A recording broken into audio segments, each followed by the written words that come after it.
जीतेगा भाई जीतेगा, आपकी बदल चाहिए,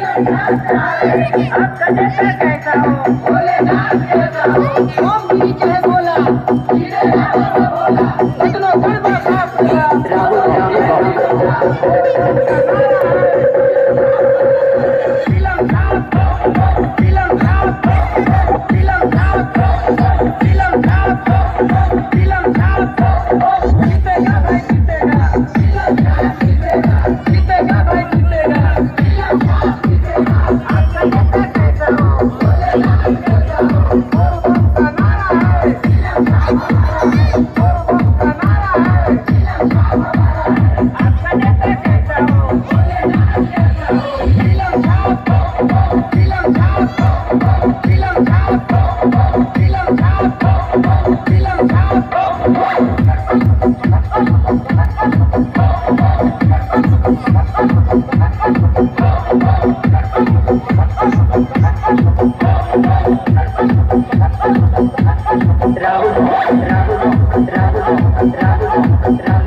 आपकी बदल कहाँ बनेगी,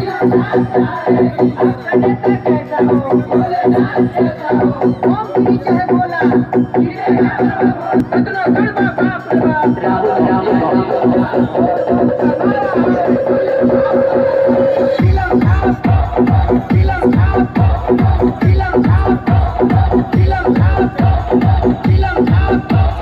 जीतेगा भाई जीतेगा,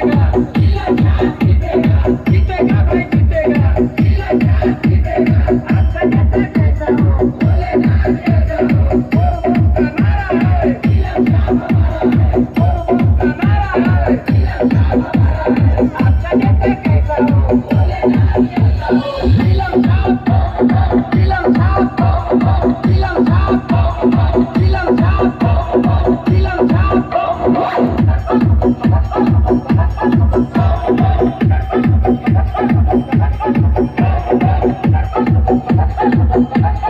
भाई देखी भैया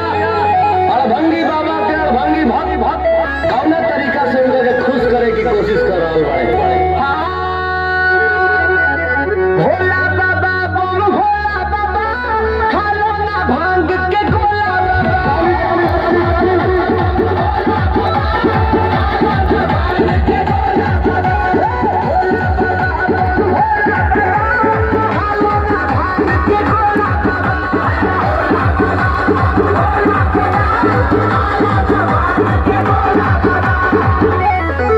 कहेलू सब बड़ा है खखोला हो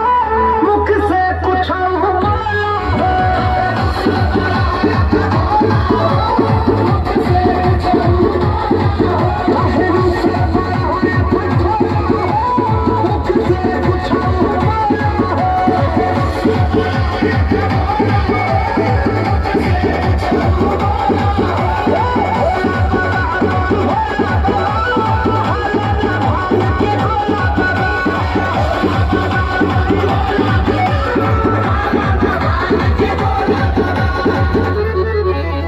सबका के मोहला तारी बाबा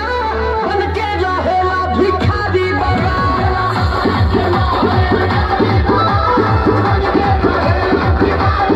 के मोहला तारी बाबा बन के जो होला भिखारी बाबा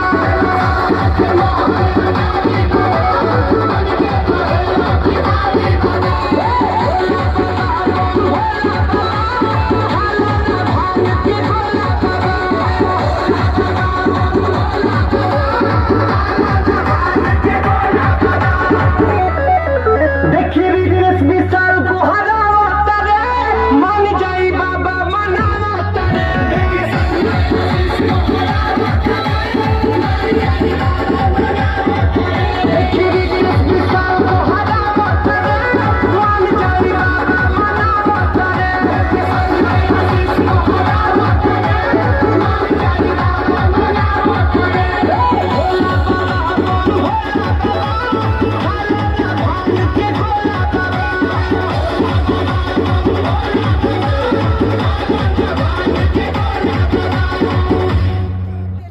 बाबा भोलेनाथ की। चलिए सब लोग बैठ